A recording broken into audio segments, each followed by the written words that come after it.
No, you're doing a good You're doing a job. great job. You're That's doing a really terrific. good job. Probably the best way to do this is describe what it's like once you go out to pick somebody up in the battlefield.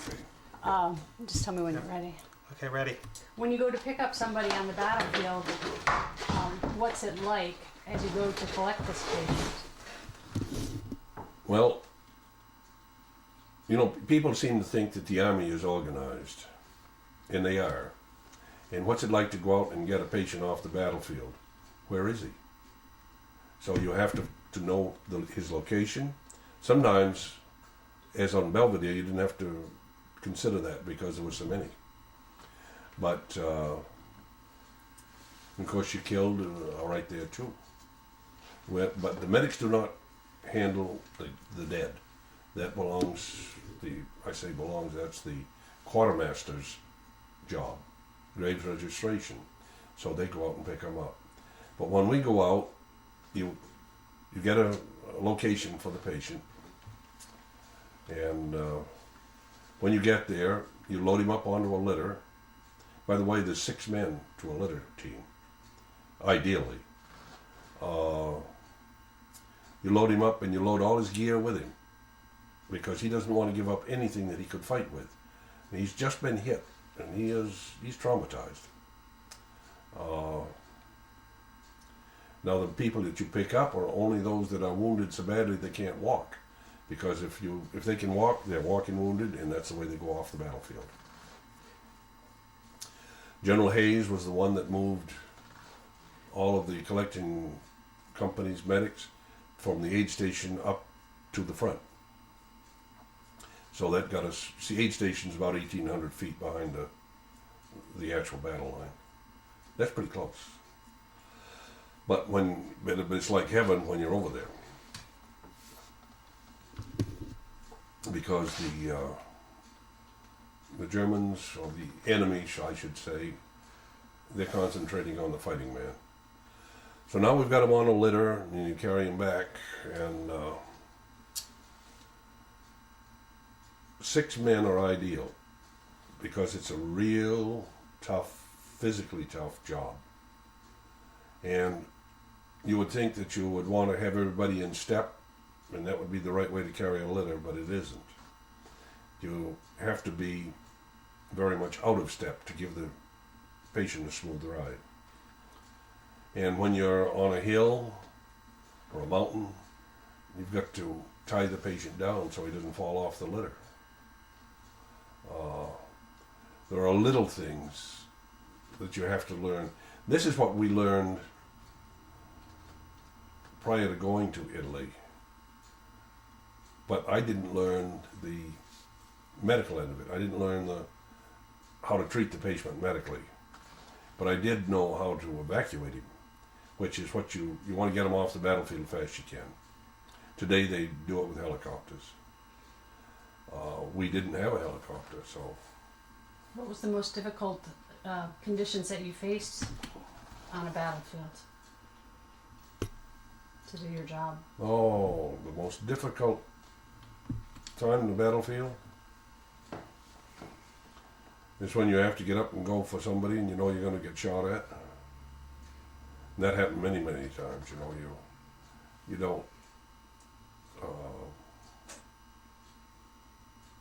you don't think about it. And I had litter squads that if I said, you know, who's up next, there was never any question, because we rotated, and they'd pick up and go and do their job, and that's what camaraderie is. That's what well-trained troops are. That's being a medic. Are you often collecting patients under fire? Italy, the Germans were pretty good. You see, the medics were usually not under rifle fire or machine gun fire, only a few times. But artillery, mortar, that's what got most of the infantry people killed or wounded. Yes. What was your most... If you're anywhere near the front, you're going to be shot at. You're going to be around incoming. What was the attrition rate of medics? Collecting company, now this is going to, after what I've just said, is going to sound strange, but Company A of the 10th Mountain Medical Battalion had no one killed. But we had as many Purple Hearts as any other unit. Now, some of this is training. Company C had almost all of the KIAs. Because I can remember one night in particular that we moved back and they replaced us at a location. And we were in a house. Now, when we go into our unit would go into a home for shelter, we went down cellar. Then if an artillery or mortar fire came in, it had to blow the roof off first. Then you had a chance to move or whatever. Company C, because it was nice and dry and warm up in the attic, so to speak, that's where they went and they got hit. They had 3 men killed that night. Do you feel like you might have used up your 9 lives over there?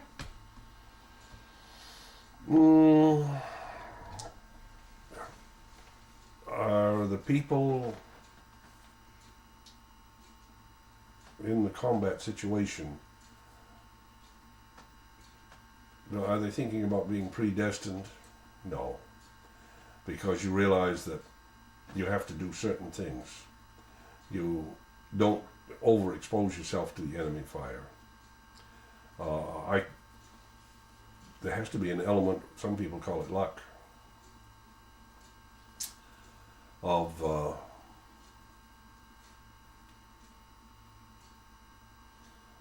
luck. I can remember Slim Mabry and I, he was the staff sergeant in charge of the sections that I was in.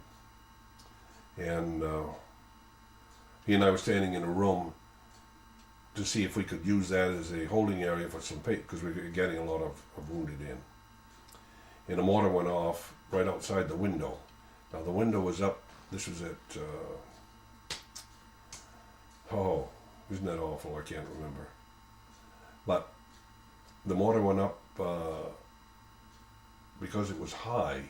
The ground was up high on the windowsill. Or the window was quite a ways above the ground, and the ground was high on the sidewall.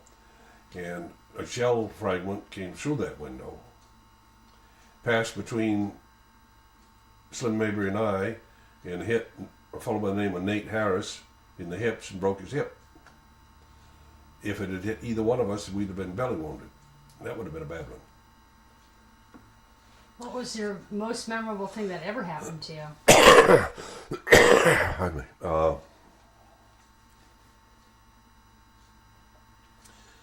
Trying to sort out what is the most memorable.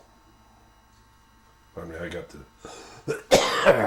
I think he was going to finish a point there, honey, about luck. Okay. Before We'll you get back to that. Before you started another question. Oh, sorry, I didn't realize. I thought that was the end of it. We were talking about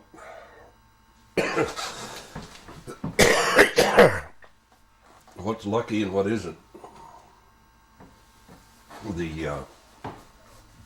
I'll get to that in a minute.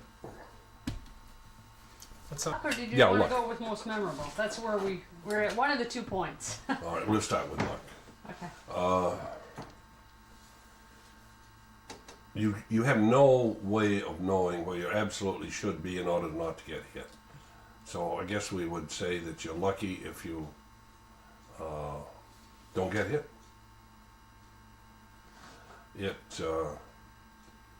The day I got hit, it could have been much worse. So I guess that's luck. There was another man that was wounded at the same time. He was hit in the hip and he lost 3 feet of intestine. And that meant we had one litter squad that couldn't go forward. We had to go back, carry him out. I could walk. And then we sent another team up, and we think that we got Bob Dole, but you never know. No way of knowing. We do know he came through our unit. Now, we were talking about... So when you think about what experience really stands out for you as a medic in battle? We were talking about experiences as a medic.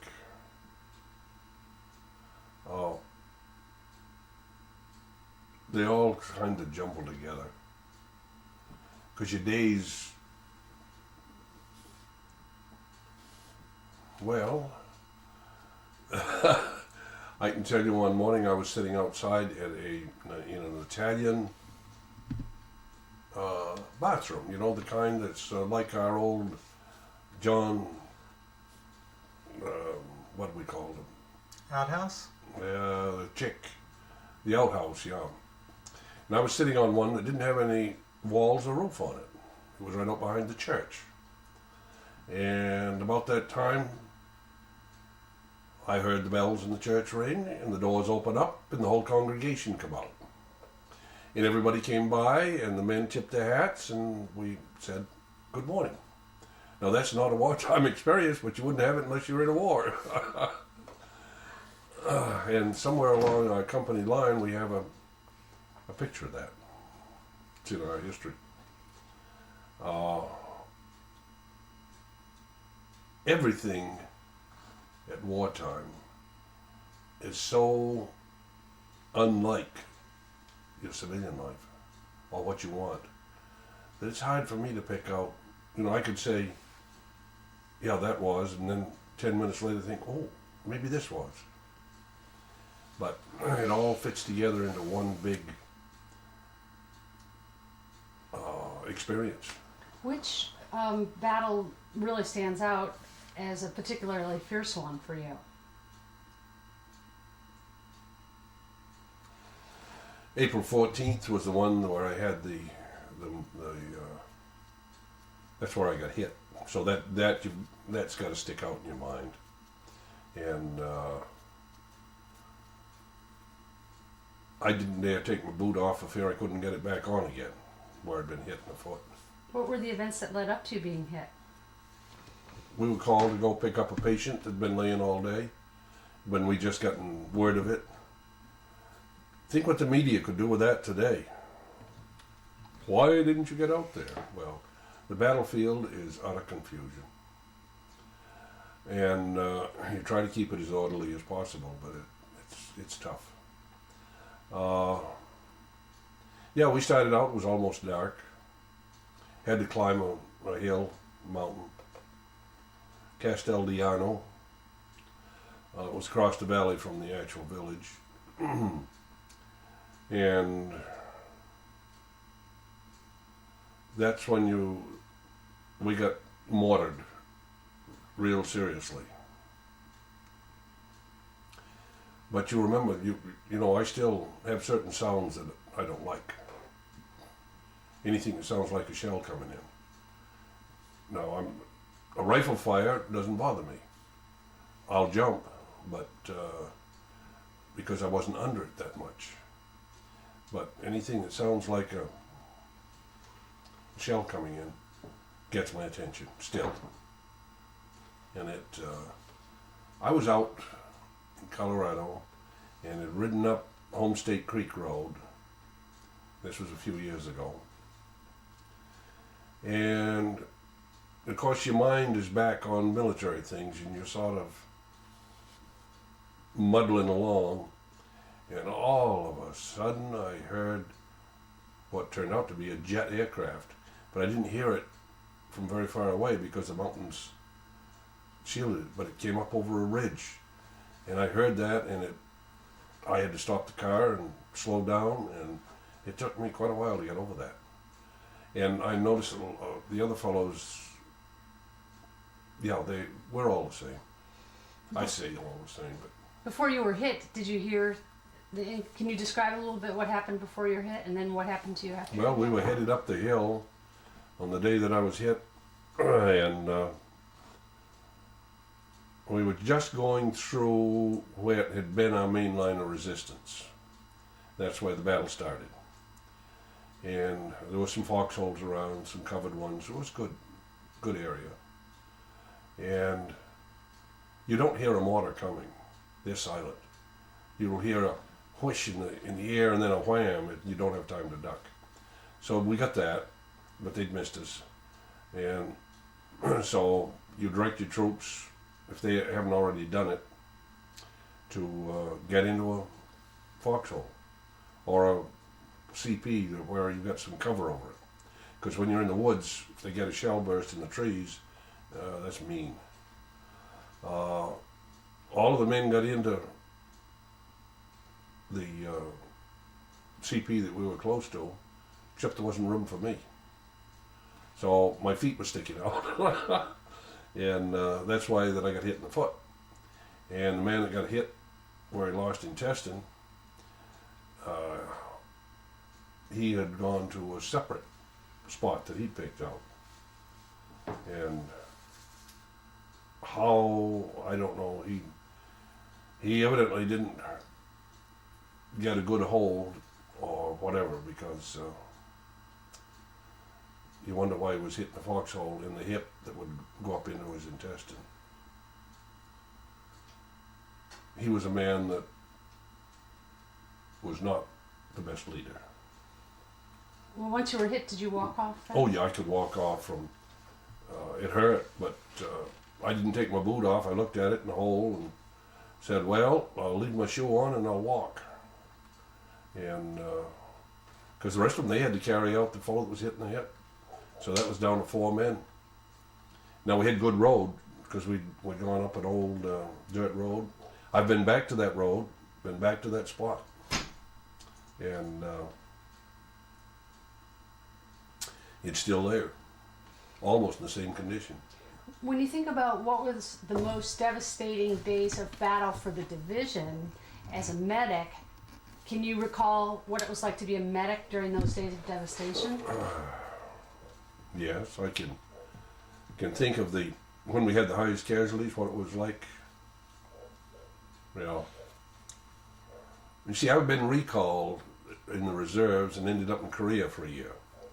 And I sometimes have trouble sorting out what happened in Italy and what happened in Korea. Well, which days in Italy do you think were the days that had the highest casualty rates? The high casualty rate in Italy would have been the first Belvedere attack, and then on the 14th of April, when we broke out and headed for the Po Valley, because you were talking in hundreds of casualties. Can you describe what it was like for you as a medic during those two? Yeah. The first time, you don't know what's going to happen. This is the first time you're really into it.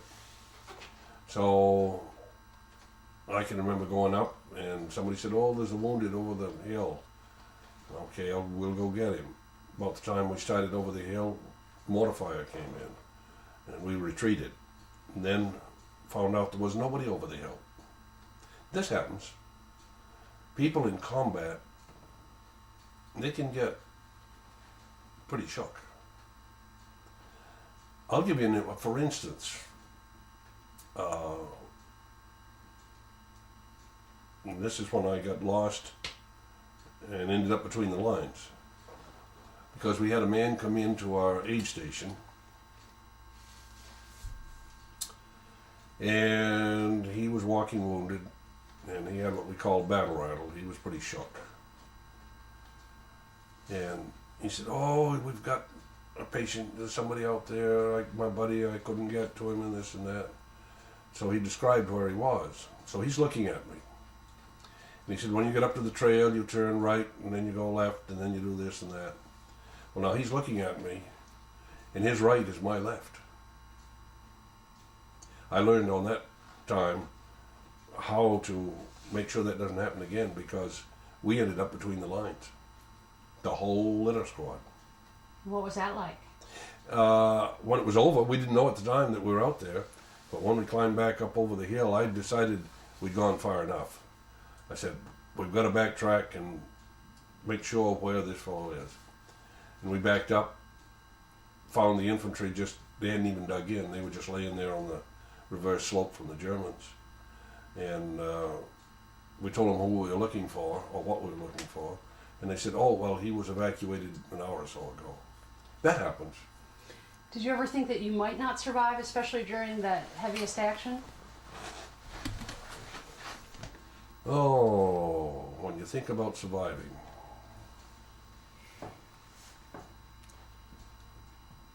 Yeah, you know you might be that you're not going to make it.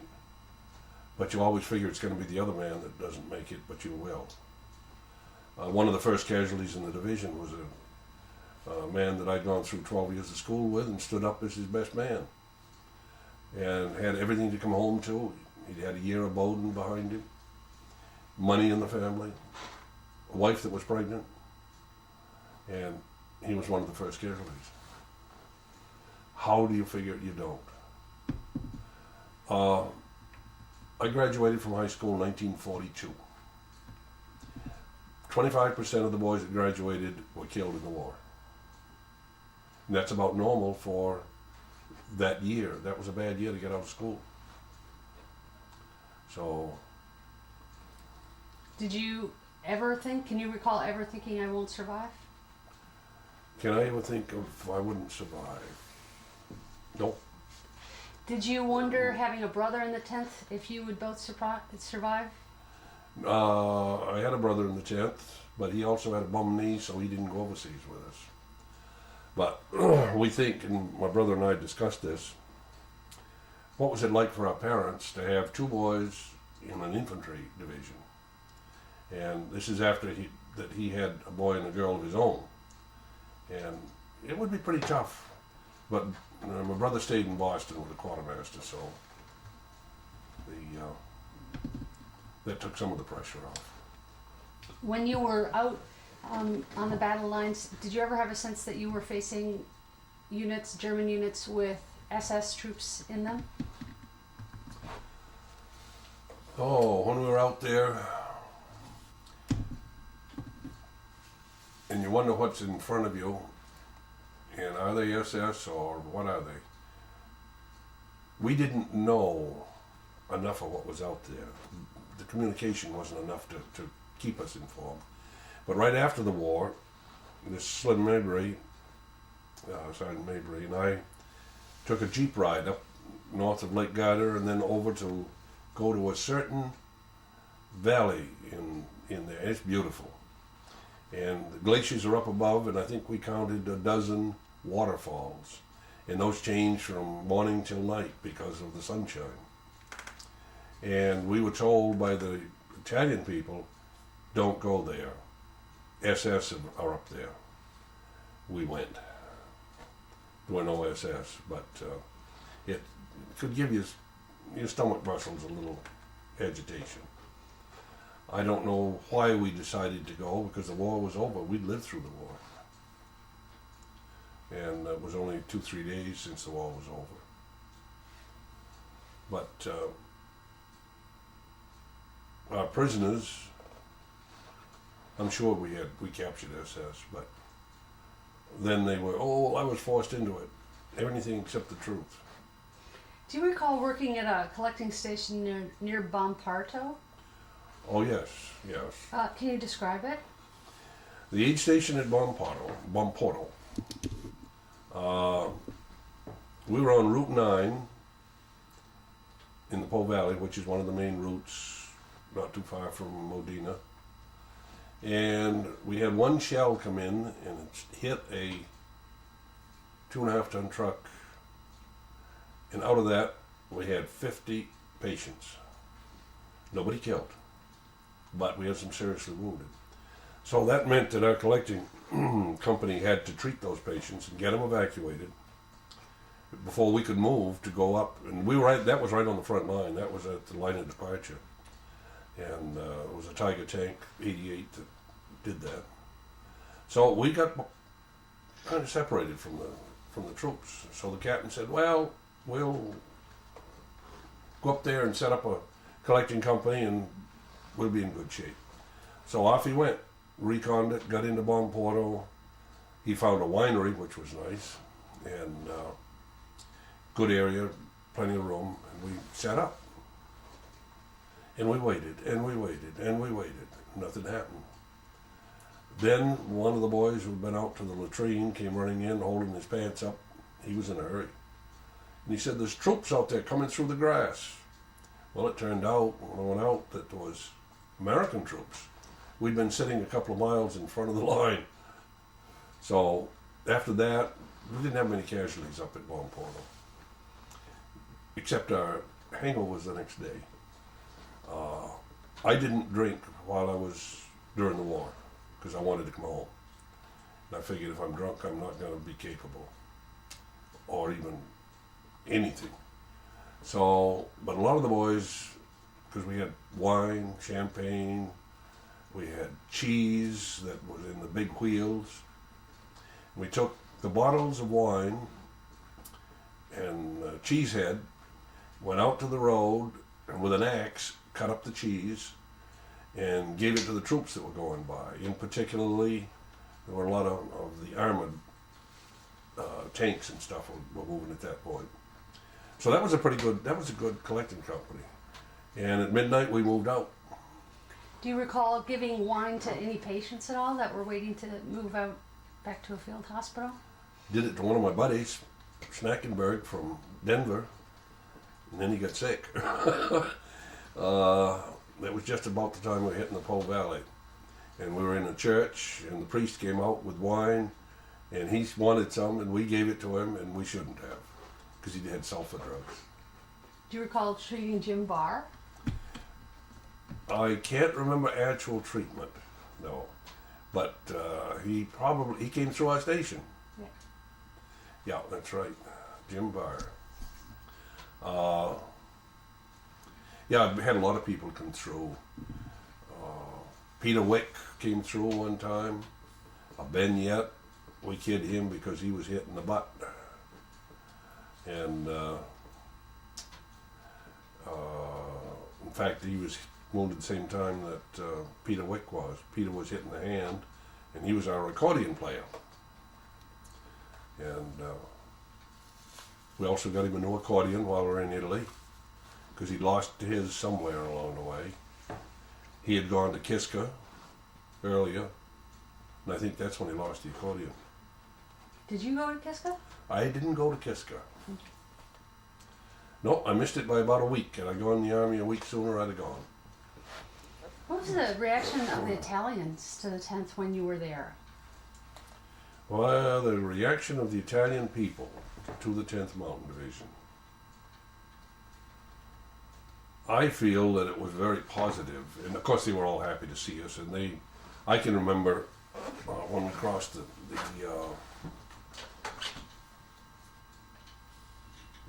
no, I got to make sure I'm saying this right. No, just before we crossed the Po, we're pulling into a town, Villafranca, and all of the people coming out of the houses with fresh baked bread and bottles of wine. And I was laying in an ambulance trying to catch up on sleep, and they thought I was wounded, so they gave me special attention. But that was the town where a German plane landed at the airport that we captured. So we captured the division did, captured a German plane. Were the German soldiers that were surrendering, were they prisoners, were they helpful at all to the medics? Well, we always used prisoners, and it was a godsend that we had them, because we put them right on to carry them. And I must admit that we weren't very considerate of the German soldier at that point, because you're pretty upset with him. You're angry. So when you got one, he would carry a litter, and he was happy to. And but we didn't give him any breaks. We just said, "Go. We got to get this man to the aid station," and so we drove him. But I don't think we ever had a complaint. They were captured. Their war was over. And some of the troops, I can remember young boys and old men, all in the same area. Germany had gotten down to the bottom of the barrel in some cases. And then we had, there were good soldiers. The German, excellent soldier. And he knew how to use his weapons, and he was exceptionally good with artillery and mortar. They could really, well, give you for instance, one of the teams we sent out to, got to make sure which, yeah, it's okay, which war. We sent out a team litter team to go up, pick up a patient, bring him back. And when they came back in, they were pretty shook. So we knew something had happened. It seems that when they were almost up to the patient, now think of the person on the way out and have this happen to him and still continue and do his duty. But they were mortared, and there was one shell hit out in front of them. Okay, when that happened, they were on their belly on the ground waiting for the next one. The next one came in and hit right in the middle of that litter squad. It was a dud. The third one went off down below him, and the fourth one down below him. Now, that gets your attention. But they picked up, left there, went and got their patient, and came right back through that same area. And that sometimes is difficult. Do you think the German mortar team knew that they were a medical team?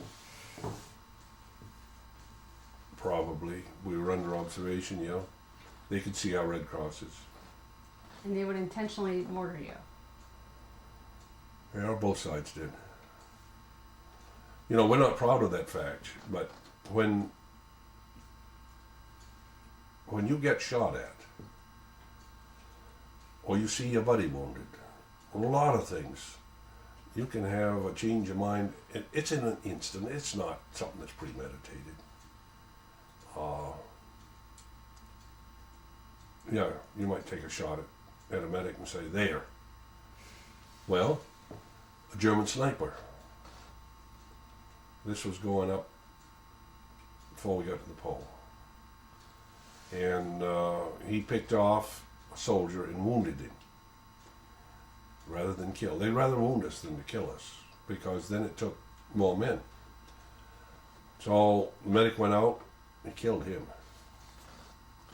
So then another infantry soldier said, I'll go get him. And he went and got wounded. He was fortunate. And then the officer in charge said, they made a horseshoe type formation because they could tell basically where the sniper was. And then they asked him to surrender. He finally did. I'm going to have you talk just a little bit about this German sniper who surrendered. All right. As I'm sitting here and thinking, you can't get, just recall everything as you want to, but all of a sudden different things come to mind. And one is on a German sniper that shot a soldier, and the medic went out and shot and wounded rather than killed. So probably a leg wound. And so the medic went out to take care of it, and the sniper shot the medic and killed him. Now then one more infantry soldier went out and he got hit. I think he lived.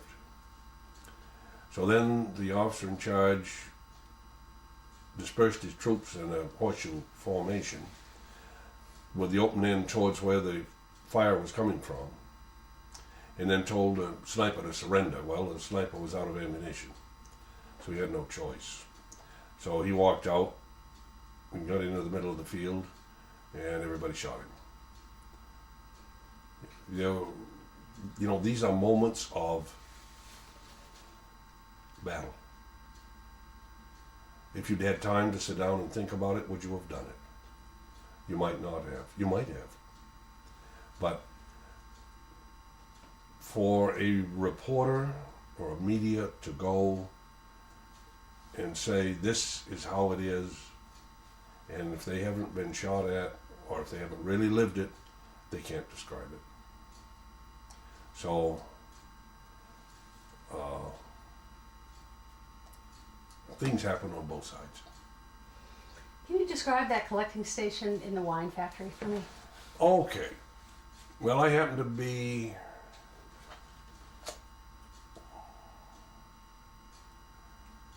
we were all together on the line of departure just before Modena, so that the whole company was there.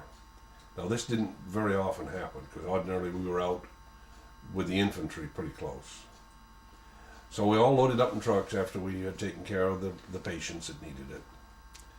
And we got to Monporto, and I remember going across the bridge, I've been back since the war, and they received us very well. There was an iron gate in front of it, and the name was up there, and Spumante comes to mind. And then you pulled in, and there were great big doors that would let you into the winery part. And yes, there were kegs, and they were big ones. They're all the old-fashioned oak kegs. You know, they were room size. And as I remembered it, I counted 12 of them. Then we went outside looking for, because some of the Italian people were there, and said there was a place underground. The sure was. It was a champagne cellar. So we didn't use that for evacuation purposes.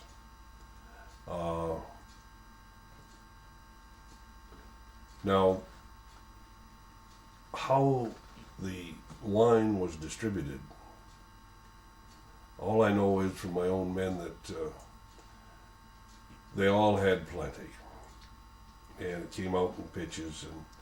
But when we got ready to give it out to the troops that were going by, then we set up a table out by the road, and we had found the cheese by this time, the big wheels of cheese, and we gave out cheese and wine, and everybody was happy. And the war was going along pretty good then. Now, a side note on this. I was sitting in Korea when I got recalled, and we're talking about our different experiences. And I brought this one up, you know, we don't have that kind of stuff over here in Korea. There was nothing like that. And there was a man sitting in the back in the shadows, and he said, you know, I know that's the truth. So, well, why is it? How do you know that? He said, I was in one of the one you gave the wine to. They had come along in their tanks. We were happy to see them because, you know, the tanks going up, that kind of a terrifying object to come at you. And so he'd lived through it. He'd been recalled. We both ended up in the same tent in Korea. Would you say that was your favorite collecting station in Italy with the wine factory?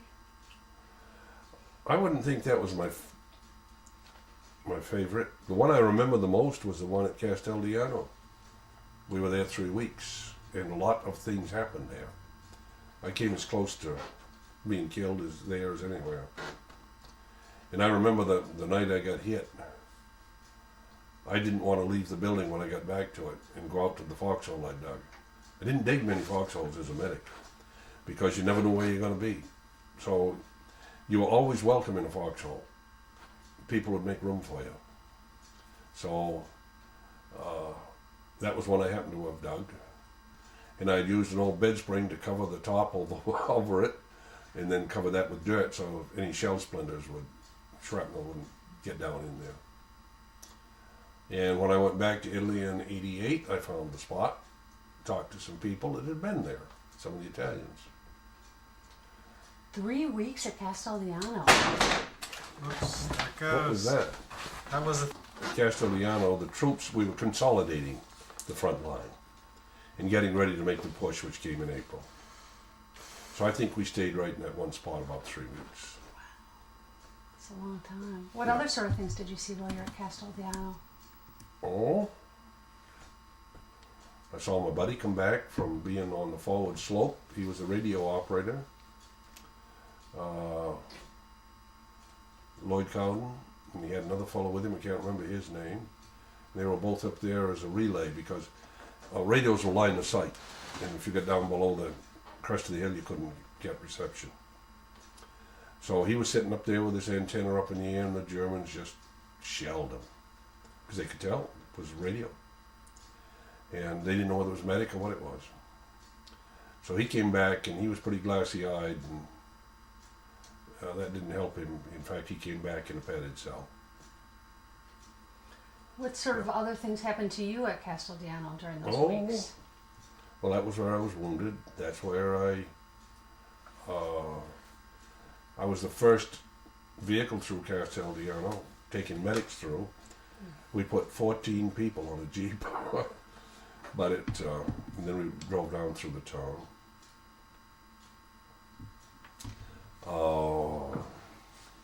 We went across, staying at Castel, I say 3 weeks there.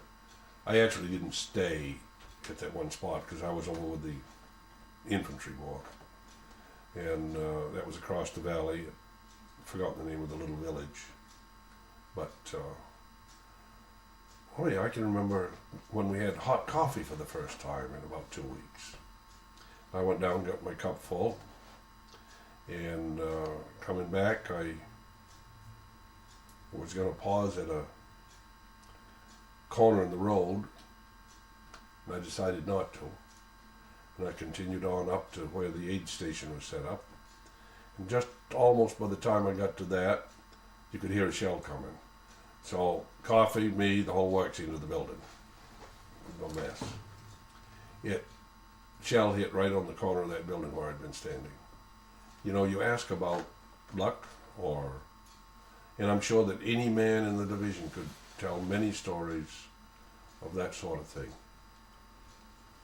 And you know, it gets to you.